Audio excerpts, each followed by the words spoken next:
Experience is always better in a group. The Christian experience doubly so. We are just a group of gamers that love to talk about life, God, and video games in no particular order. So whether you're a newbie or a grizzled agent like us, we want to help each other roll the level.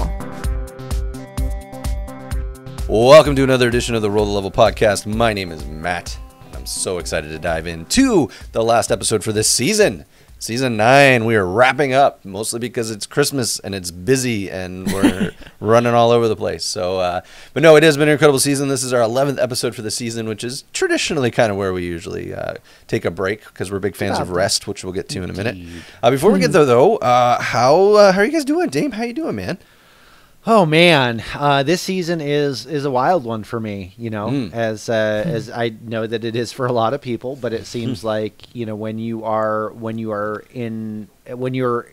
as a part of a church ministry, whether you're a pastor or whether you're a volunteer, this is just a season where everything explodes and there's so much so much of all of the things to figure out. And like, I'm in that place where I've got like this incredible vision for what I want to do. Yep. But like my ability and my time don't necessarily match where my vision is at. So, yeah, I think that's probably most vision casting starts that way, right? Yes. Yes. Yeah. So I've got this crazy idea in my head of doing something that's like akin to like the old school like holiday specials, like the Claymation Christmas special. I'm not sure if you guys are familiar with that. Oh my word, yes. I mean, like, grew up on that. Chef's kiss, so good, so good. But yes, we're going to be putting together a virtual Christmas Eve service called "It's Virtually Christmas," and so I'm working on getting all the stuff and things ready for that, and making sure that we have like the infrastructure to get stuff into the hands of people to be able to participate with it. So I'm excited about that, but I'm going a little crazy right now. That's fair, man. Yeah, it is definitely a crazy season. Sarah, how you doing? Oh, I am great. Yeah? I am so happy it snowed. Yes. What? It snowed on my birthday, side note. I know. Happy That was like birthday! the best. So excited for that. Thank you, by the way. Anyway, sorry to cut you off. Go ahead. Oh, no, you're good. Christmas was almost ruined this year. What? But for a very superficial reason. Oh, okay. The best. We do advent calendars every year. And I ordered my advent calendars online, as people are doing these days. And they didn't show up. They're lost. They're in the Netherverse somewhere. What? So, Amazon's like, your package is lost. So here's your refund. It's like, okay, thank you. But they were sold out. They didn't have any more advent calendars on anywhere. So we went to our local car repair store, and they had advent calendars. Oh my word! Do you get like I'm curious because I'm going what kind of advent calendars are you getting that were sold out everywhere? Most of them, just even the chocolate ones were sold out. But I always get Lego for everybody every year. Oh, okay. But since we have like more members of our family this year because everybody got married, I had to buy an extra. Oh my word. And those are the ones that sold out. And I'm like, I cannot ruin the first year of their advent with us. So me and my dad were just searching all over Ontario to find advent calendars, and he found them. And it's like, thank goodness you saved this first Christmas for our new family. That's amazing. Sarah saves Christmas. I like it. That's good. Sarah says, "Hey, that might need to be a segment in my It's Virtually Christmas special." There you go. I like it. It could be good. Get out of the way, Santa. Sarah's here to save Christmas. Get out of the With way. Lego. That's right. Awesome. Oh, that's good, guys. I am doing well. We're getting ramped up for our Nat Fest, which is it's 4 extra services this weekend where we present the gospel through a dramatic message and through some worship, and it's just awesome. All of the offerings that come in for those go to our missions, which is great because we have this awesome partnership in El Salvador. Not to put a plug in for any of this. That's not what I intended to do. I say that all to say that it has been incredibly busy as we've gotten ready for this. So I'm actually headed back into the church today to do some final setup stuff. So it is good. It's exciting. I'm excited that in the middle of a pandemic, we can still get the message of Jesus out there in some way, shape, or form. Agreed. So that's good. And I love that it's happening in some really, really unique ways too.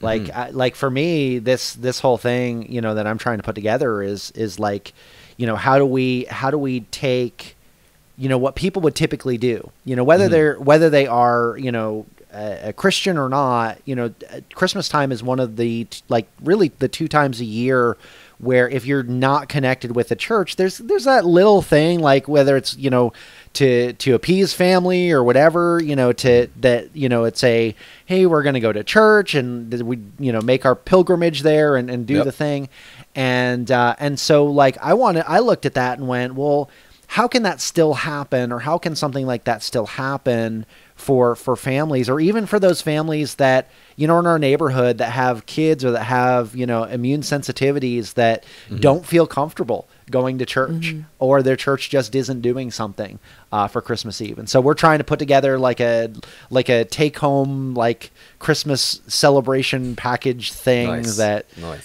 may or may not fulfill that vision of being the Claymation Christmas special in my head.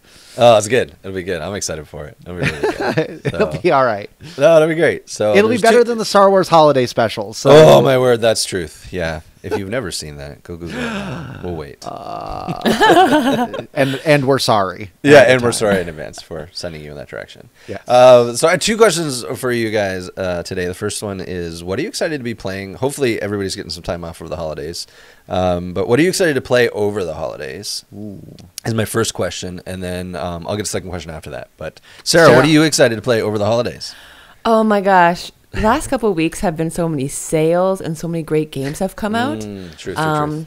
So I hope to finish Yakuza Like a Dragon sometime soon. Okay. So I can go back to Assassin's Creed Valhalla and spend pretty much the rest of my life playing that game because it's freakishly long. That's awesome. But yeah, those are probably my 2 choices. And I'm hearing great things about Immortal Phoenix Rising, so that's on my radar. I have Cyberpunk coming next week. Oh my word. Yeah. Oh my! So it's like tis the season to have sleep. a PS4. No. And not sleep. Yeah, no. Very tired. That's right. Absolutely. All right, that sounds good. Dan, what about you, man? Are you going to take a long winter's nap, or are you going to dive into some games? You know what? A long winter's nap actually sounds really good. It actually sounds really good because recently I have been playing a lot of Destiny. Actually got involved with a new clan that's been doing some raiding. I got in like the first week into the Deepstone Crypt. I'm getting my raid jacket. Nice. I'm so stinking excited about that. My bank is not excited about that. Yeah. But 'tis that time of year. Yeah, 'tis that time of year. But I think that, like, for me, I think just being able to take a step back and breathe is just going to be the thing that's going to be nice. So I have no plans. I have no plans to, like, set aside time to play a game or anything like that. Actually, I'm looking forward to just spending time with my wife. Because with the church stuff and school stuff for her, like, I mean, we've been running, so we're actually talking about the possibility of getting away and just seeing if we can find just some type of solitary place where we can go and just be her and me and the dog. Nice. And go from there. Sounds great, man. And if Padfoot found someplace else to vacation, that'd be fine too. That's right. It wouldn't hurt anybody's feelings. Nope. That's cool. What about you, Matt? I am excited to take the week after Christmas mostly off. We just have to prep for Sunday, but we get to do it from home in our PJs if we want. So so it's mostly a week off, which would be great. And I'm again playing a little bit of Destiny now that I understand how you get loot in that game. And You're how welcome. you actually progress. Yes, thank you. So it's funny because I have this long history with Destiny of like playing through the content, that was great, and then I hit like that grind wall and I have no idea what to do, and I just wander aimlessly for a few weeks and then I'm out. Because like the gameplay loop is great. I love the combat systems. I love the game feels good to play, but when you feel like you're just running into a wall constantly, it kind of wears you out. So knowing how those systems work now, finally, which I probably should have asked you like 4 years ago, but that's fine. You should have. I got there. It's good. I'm still working on learning it myself. And when you're ready to raid, I've got a crew. Oh, buddy, I'm excited for that. Crew. I'm actually going to work towards that. I even geared up last night. It was great. Nice. So I'll probably play a little bit of that. I'm going to continue working through Shadowlands. I've been slowly working through that. I'm trying not to just burn through the content because I've heard a lot of people say it's a little thin right now, which arguably is most expansion releases in WoW in the last probably 3 or 4. It's always thin starting out because none of the raids are unlocked. Anyway, so working my way through that, and then the game I actually am super excited. I've already started playing a little bit of because I couldn't wait. Was Immortals Phoenix Rising because oh my word, that game's amazing. I debated on picking it up for PC versus Switch, and my desire to be able to lay on my couch full of Christmas food and watch movies while playing went out. Yes. So I picked it up on Switch, and it's actually been a delight to play on Switch. It's very smooth, no issues. I know sometimes when you get the multi console release and stuff, there's always that issue of the Switch can't make it or hack it, but it's been great. And I think a lot of it has to do with their smart design choices with the art style and the way they render and stuff like that. So great game, highly recommend. My first impressions are that it's amazing. So it's everything I wanted Breath of the Wild to be. Ooh, shots fired. But no, that's saying something coming from like a diehard Legend of Zelda fan. I know. I've loved almost all of the Zelda games. Saw like right in the corner of your eye, Matt, there was this like glimmer. There's this like glimmer of a tear, a single tear. But you were brave. Took one for the team, guys. Someone had to say it. Breath of the Wild, again, conceptually I loved, but there were just too many crap mechanics in it that just caused so many frustrating moments. It's funny that you say that because, and this is going to help us segue into a little bit of our conversation here, but I feel the same way about Genshin Impact. I really, really love the combat of Genshin Impact. It's a beautiful game, and I mean not just the graphically beautiful, but the music too. Like just is really it's the sweeping scores and just it's a very very fun and enjoyable experience. All things told with the art, except for the voice acting, but that's that's an intentional. I think leaning towards that style. Anyway. Yeah. If Paimon found her way into a blender, I would not be sad. Jeez. Reminds me of Navi back in the day. Yes, very much so. She actually makes me appreciate that Navi had a limited vocabulary. Oh, truth, absolutely, yes.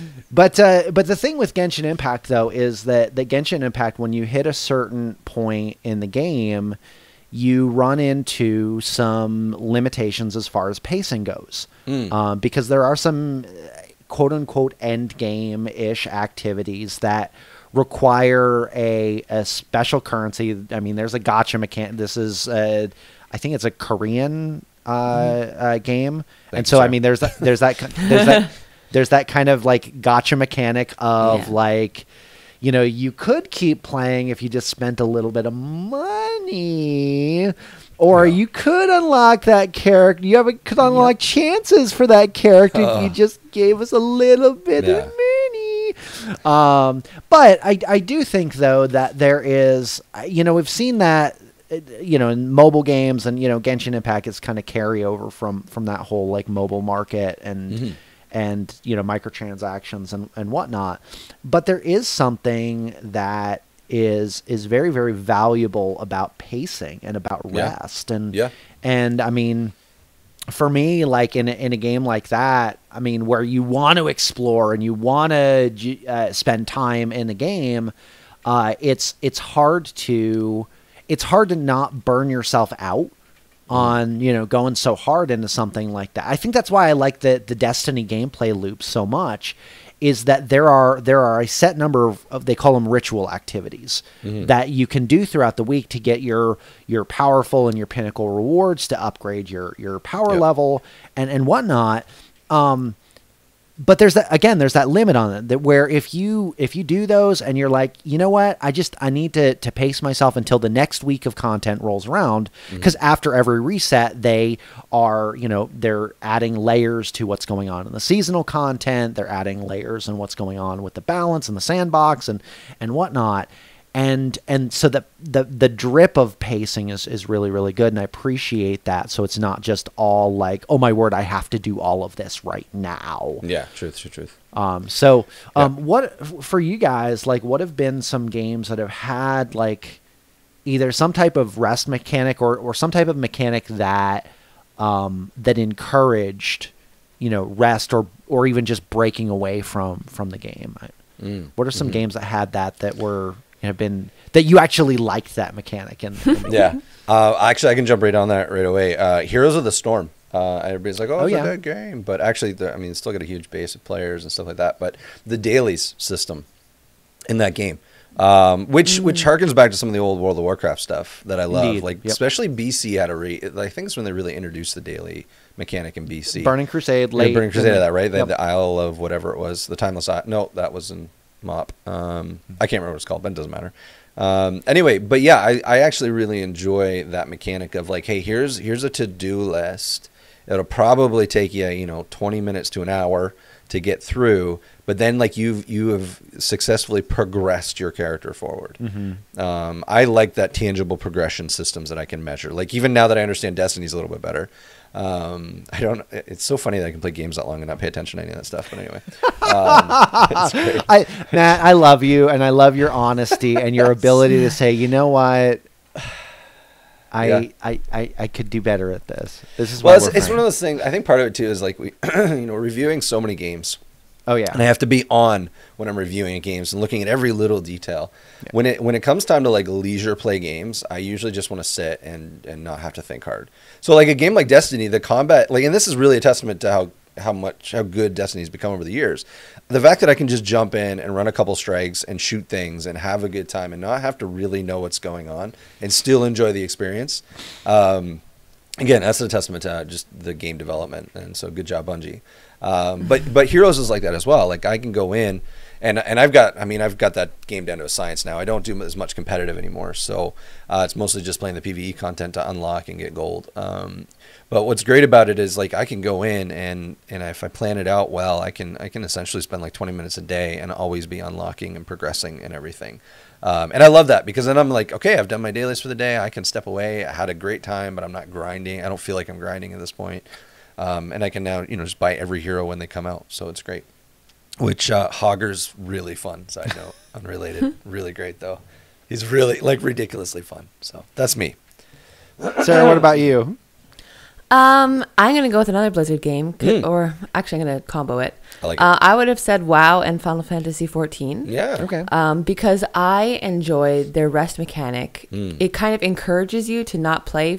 Like if you go to a town, when you come back, you're getting bonus experience. Yeah. Yes. So it's not like you really miss too much. Like when you're gone, you get rewarded for coming back and being like, yeah, I can level up faster. I can do all this stuff faster. Mm-hmm. So I don't have, you could sit there forever and do whatever quests and to collect all the things and whatever. But if I get off right now, I can do that when I get back and gain even much more from doing it. It's true. So I really enjoy those mechanics in MMOs. I'm sure there's more that have it, but yeah. That's true. Unless you're an alcoholic like me, and then you just ride the rested XP train. Yeah. Well, I try not to be that person anymore. We're not going to talk about that. Yeah, right. So, rest, of course, in some of these games, I was thinking about World of Warcraft as well. That was one that double-edged sword, right? Because if you're enjoying a game, you want to be able to play a game and progress through it and whatnot. But there is that benefit of like, you know what, it might be good to step away for a little bit. And the other part of that too is just that the reward of coming back to the game. There's that little shot of like, ooh, I'm doing the thing and I'm getting rewarded for doing the thing. Right. Is nice. But this, we've talked a little bit about some of the craziness of this time of year and, the busyness of things that are going on.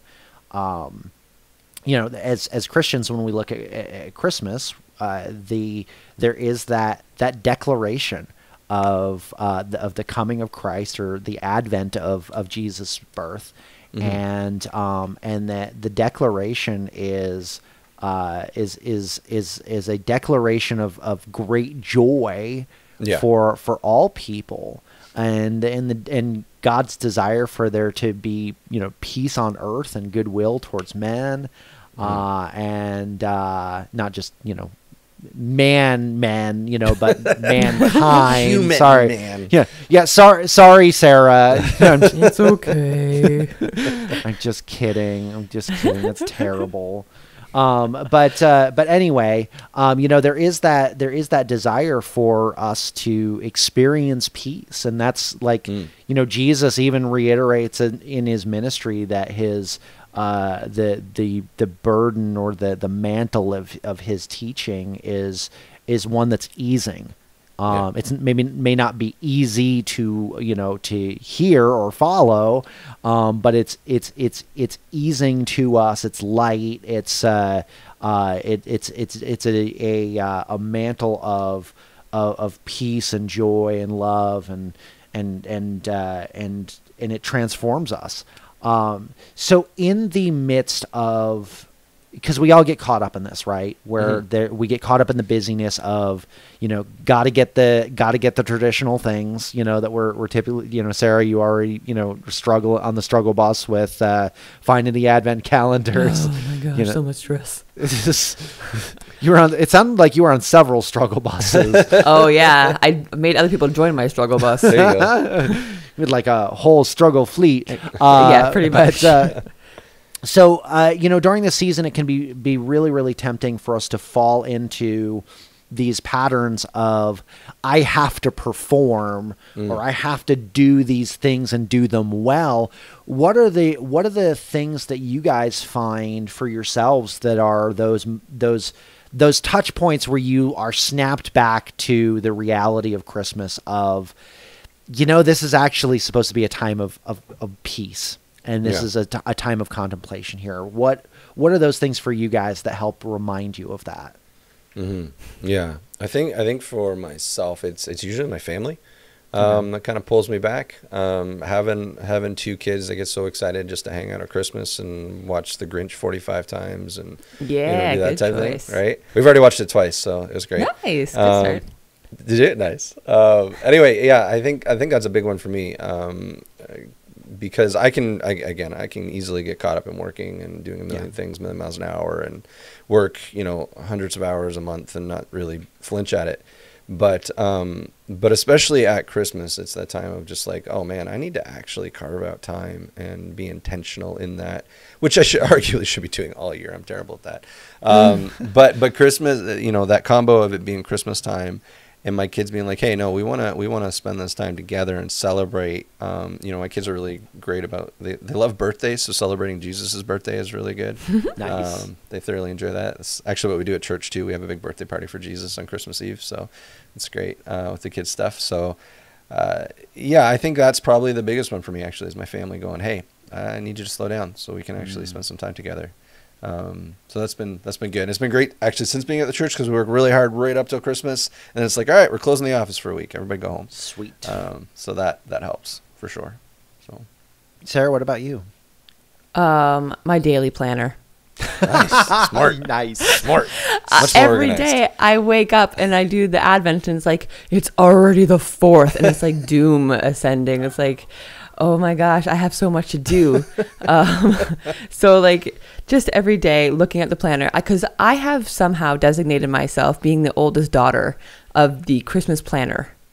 Because both my families are my parents are divorced, my husband's parents are divorced. So I have to plan 4 Christmases, and especially with like COVID, it's like,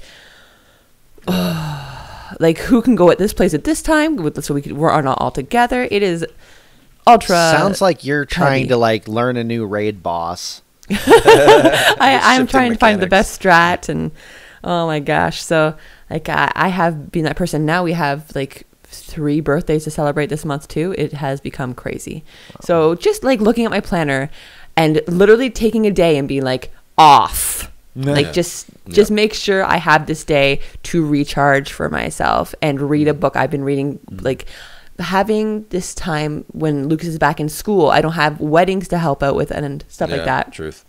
I have had time to just sit and read, and it's been such a great recharge point for me to just come back to God and be like, thank you for all these kind words through these books that you're giving me right now, because I needed to hear them, kind of thing. So I make sure to carve out a day, at least a day a week for myself, to be like empty, nothing going on. That's right.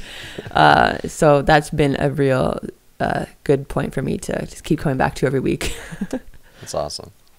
Yeah, I think for me, every year I'm reminded. Our church does like a traditional Advent wreath during our services.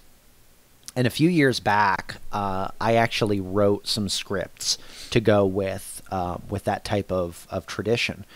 And every year that I go back and I'm like printing those out or sending them to people to, read on Sunday, like, of course I'm going back and reading them myself and, reading about the anticipation of Jesus's birth. And this wasn't just like oh, hey, next Tuesday this is going to happen. No, this was like, over 400 years of like waiting, actually, goes way back even further than that. But, there's that, 400-year period between the end of, where the Old Testament ends and where we see, Jesus enter the scene in the beginning of the New Testament.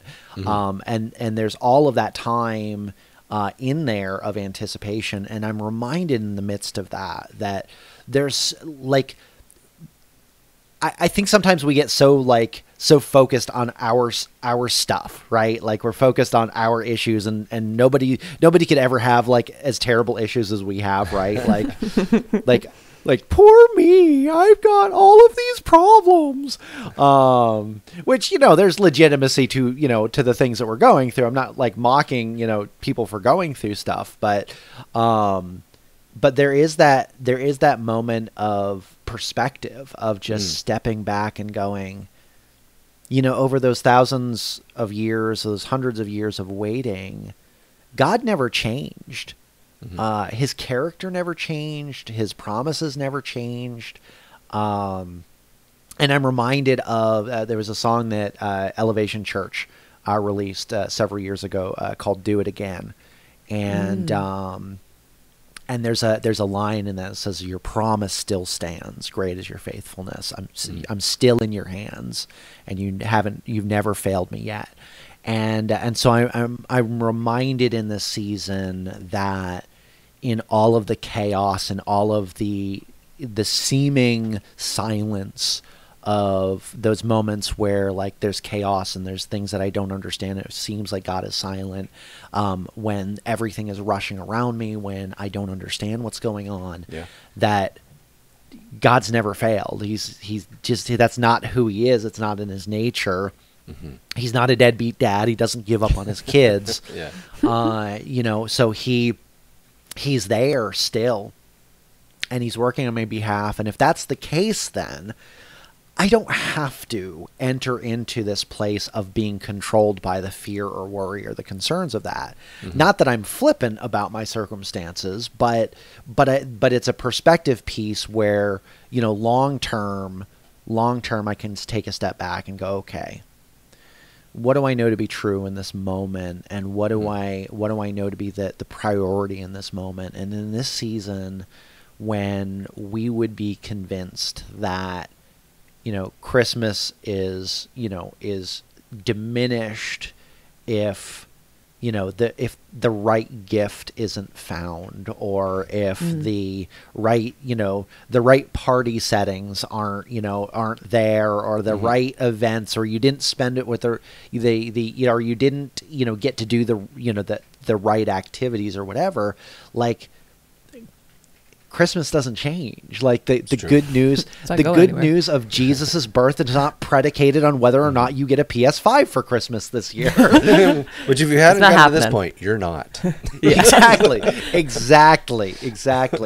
So I think for me, it's like the thing that brings me the most peace during this season and encourages me to take peace and rest is just that perspective of God's consistency. And I have to be reminded of that. And it's so funny in those moments where you remind yourself of those things and you're going, I'm not that smart.